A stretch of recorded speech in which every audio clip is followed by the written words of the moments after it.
Hello and welcome to the next episode of the AppDevANGLE. My name is Paul Nashawaty. I am the practice lead for the AppDev practice at theCUBE Research.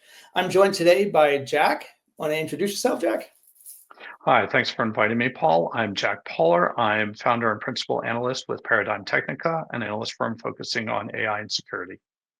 Jack, always great to have you on and talk to you about, great topics. Today, we're here to talk about the impacts of AppDev and DevSecOps across the SDLC and the security impacts. So there's a lot here. And, when we look at the impacts across the organizations, I like to start with, understanding the really what that really means, right?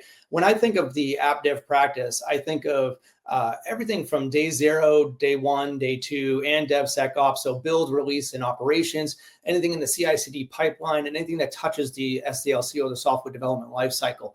And when we look at the software development lifecycle, there's a number of things that we're going to see as organizations are maturing. 2024 kind of led up to really explosion of new tech, right? New areas to kind of grow. Organizations are looking at, as they're moving into 25 and further along, they're looking at modernizing and using AI to help development, achieve scale, right? We're seeing that organizations are looking to use AI to replace developers. Actually, we see 50% of organizations looking to replace developers with AI-driven systems. And my prediction is they will fail. There still will need a human in the loop. And we also are seeing there's a consolidation of platforms. And the reason why there's a consolidation of DevOps tooling and platforms is because this complexity and organizational growth that's happening is really creating operational complexities, and organizations are looking to reduce that.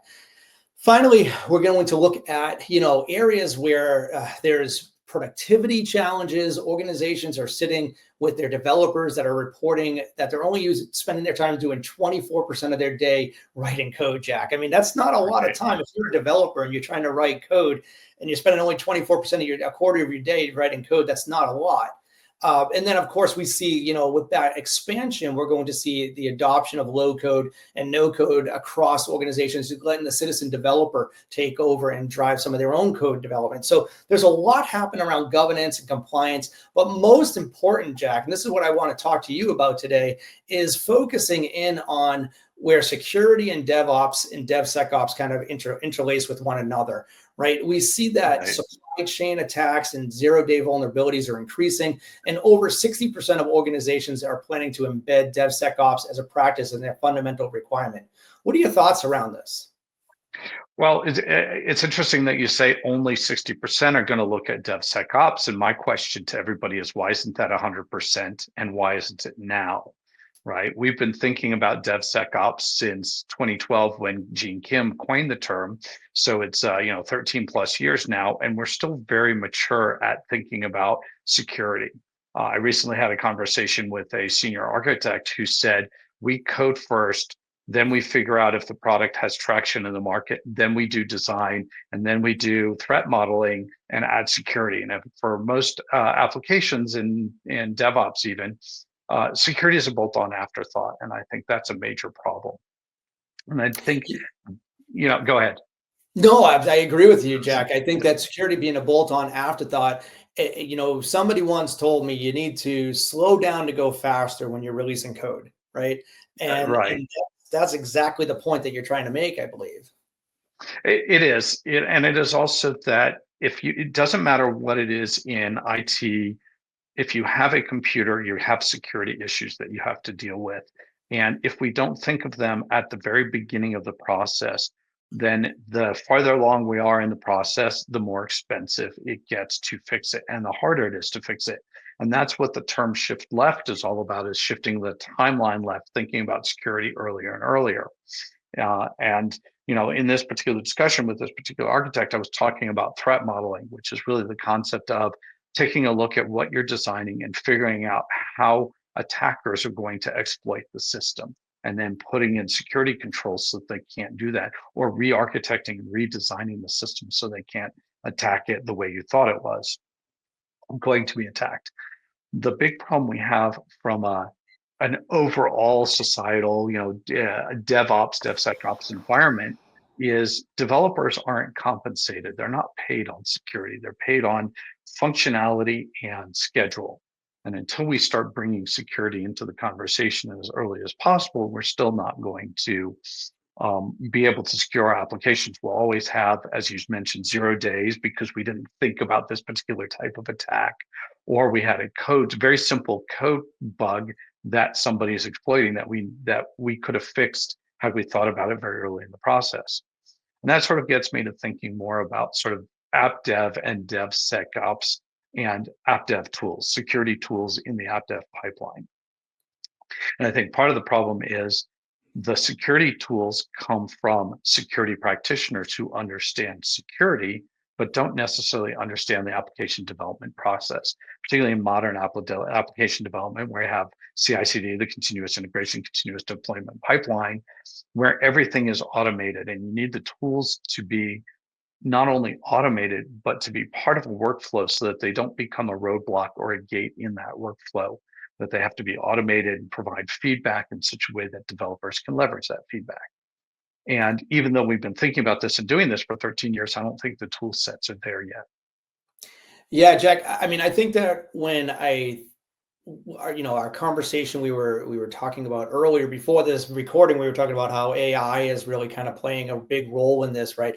And automating vulnerability scanning, continuous compliance monitoring, and security training really, that's going to be embedded in the CI/CD pipeline. It's really meant to protect those applications and infrastructure. But Jack, I want to take a step back, and I want to take, we've been working together for many years now, and we both do trending data, we do trending reports, and we have information. You touched on something that I think is a cultural shift that's happening within organizations.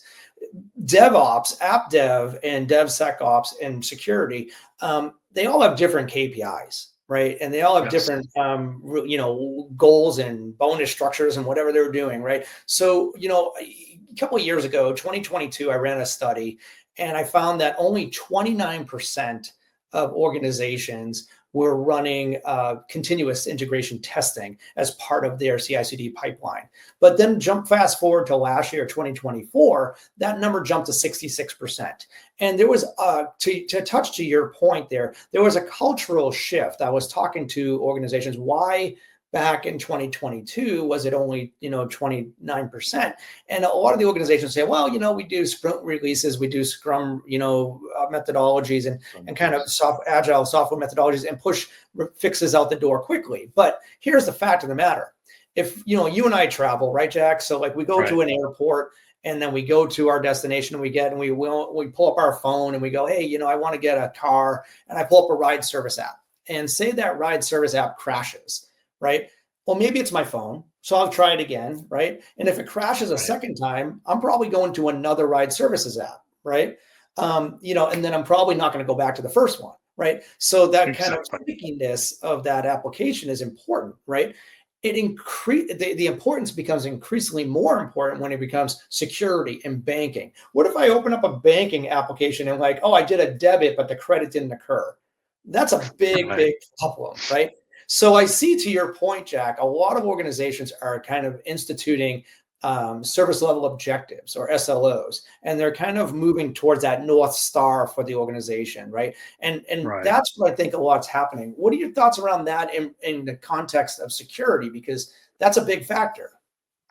Yes, and it is a big factor. And you talked earlier about sort of slow down to go fast. And a lot of the methodology comes out of Silicon Valley of move fast and break things. And from an application development perspective, moving fast and breaking things works to get a product out the door. It is antithesis of what you want to do to secure your product. And so it's always a balancing act between how much security you have and how much functionality you're able to bake into the product at the same time. And I think we're now, from a cultural perspective, we're now coming to the realization that we really do have to think about security first. And part of that is the impact of AI on this. from an application development perspective, one of the things people are doing is using it, feeding their code to AI and saying, help me find the bugs in this code or improve this code, make it execute faster, or add this functionality to it. And there's a couple of big issues that come with that. One is the data security. When we feed our code into an AI, that code then gets incorporated into the corpus of knowledge for the AI and can be spit out to somebody else at a later date. And I believe Samsung a couple of years ago actually had this happen to them, where some of their proprietary information was released publicly because it was used in an AI situation. The other part we don't think about with AI is the AI is really good at generating code and finding our bugs. But if we as developers don't go back and read that code and don't understand exactly what the AI did, we're subject to either AI hallucinations, where AI puts something in the code that breaks the application, or even worse, puts malicious code into our application and creates a security backdoor or a security issue when one didn't originally exist. So has to be a big cultural shift that's happening now with AI. I'm hoping that that can be the impetus to really having organizations think about security as part of their application development process and shift it left and bring it in as early as possible into the conversation. I hear you. I agree with you. The challenge is there's only so many hours in a day for a developer, right? I mean, if you shift Right. everything left and they're sitting there with the catcher's mitt and everything has to come to them, the fundamental challenge of making sure that security is instituted earlier in the cycle I'm 100% behind it. But I think that there's also an element of understanding what that means from a developer perspective. And you touched on it, where I think the operational efficiencies are improved using AI, right? And like Right. when I look at this, my upcoming research that I'm doing in 2025, I'm doing a DevSecOps survey. And the survey I'm doing is focused around the security integration and automation, which is a big part of that, but also the tools and technologies, the processes and best practices, and the culture and collaboration, but also those challenge barriers that that are impacted by by organizations trying to achieve these goals. One thing I do want to kind of pivot a little bit when I think about the tools and technologies. The thing that always comes up, and again, we talked about the skill gap issues and challenges there, but I think that from a tech stack perspective, is an element of utilizing and leveraging open source technologies, right? And open source Yes. software within the organization. So like I'm trying to tease out what level of commitment organizations are looking to use open source in their overall production. The big impact there when it comes to security. What are your thoughts? Well, I like that you were thinking about open source and security, which is now, the supply chain is now a big issue. We start thinking about it. The irony of all of this is in the early days of open source, it was touted as being more secure than a proprietary solution because you had access to the source code. You could verify it. You could read it and verify that there were no issues in it. The reality today is, of course, that our applications are way too complicated for anybody to sit down and read an open source library to figure out if there is indeed secure or not. The other challenge is that there are so many open source tools available that enable us to develop key portions of our application quicker, right? In fact, any web-based application is based primarily on open source frameworks for the user interface. Nobody wants to redesign the wheel when you already have it. And that's actually the paradigm of modern software engineering is software reuse. It does lead us into security issues of, is the package secure? Is it properly maintained? What is the interaction between open source package A, open source package B, and our code? And is it not necessarily a bug in the open source package, but something that we're doing with it that creates a security issue for us? So it is very complicated, and we do need tools that go beyond just software bill of materials that basically say, okay, I know all the different packages I'm using. That visibility of understanding is only the first part. And I go back to the NIST cybersecurity framework, which is really identify what you have, protect what you have, detect attacks against what you have, be able to respond to those attacks, and then be able to remediate from those attacks. And right Yeah, now, I think we're very early on in that that we're really, the current open source tools that we have, the open source security tools, are really focused on that identify portion, right? The software bill of materials. And we need to keep going further around the cybersecurity framework to get where we need to be. Yeah, I like where you're going with the standardization using open source, but also having standardization of how to know what you're looking for. I'm looking at it from the context of open source software challenges like vulnerabilities, licensing issues, lack of support, and supply chain risks, Right. et cetera. Those are the areas that like you typically hear about. But like it's also I think vendors that are the best of both worlds that are participating in an open source project but offer enterprise level support in order to help those organizations that are trying to achieve their goals have basically a safety net to fall back on. Right. I think that's an Right. area that's important to kind of be there as well. So that's what I would say from a vendor perspective is like vendors need to be able to provide that level of support and integration. I also look at, you mentioned supply chain attacks and such and SBOMs. I want to kind of come back to that because I think that the top 10 actions that I'm kind of exploring here is, implementing stricter access control. You touched on that already. That was a big Yeah. area. Adopting software composition and analysis tools. Again, that's an area that makes a lot of sense. Increasing third-party software scrutiny, strengthen the CI/CD pipeline and security, and conduct more frequent audits. But like one of the things I want to ask your opinion on here, and this is with there's a couple of changes when we look at required SBOMs, right? And we look at what's inside the package that's being delivered. We know that there was executive orders that were put in place that says this is what's required to be, from an executive order perspective, what's in an SBOM. There's also changes that are happening within, policies and compliance. What are your thoughts and what are the impacts to organizations that are looking to implement stricter governance policies, but are looking for vendors to help with that versus them doing it themselves? Yeah. So the big challenge with compliance and SBOMs is going beyond doing it as a checkbox, which is to say, I now have a list of all the software, open source software I'm using. So I have my software bill of materials. I can identify every single component. I know exactly what versions I'm using. And then the compliance part of it is, do I have that list? Do I keep it up to date? That's great. It provides this utility for compliance. We now need the software tools, the app dev security tools, the DevOps security tools to be able to go the next step, which is, is there a way that we can rate the security, understand it, measure whether it's secure or not, measure how frequently it gets updated, and other types of metrics that will give us a better understanding of the risks of including these particular packages in our application. And then that also goes to having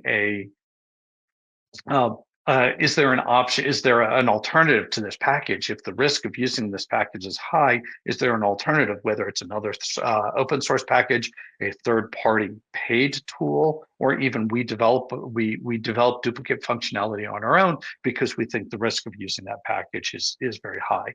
So I'd like to see the tool vendors start thinking about going beyond compliance utility and adding security utility to it, so that we can think about it more from providing actual security to our environment, rather than just saying, yes, we've identified everything that exists and now we're happy and we can go on to the next requirement.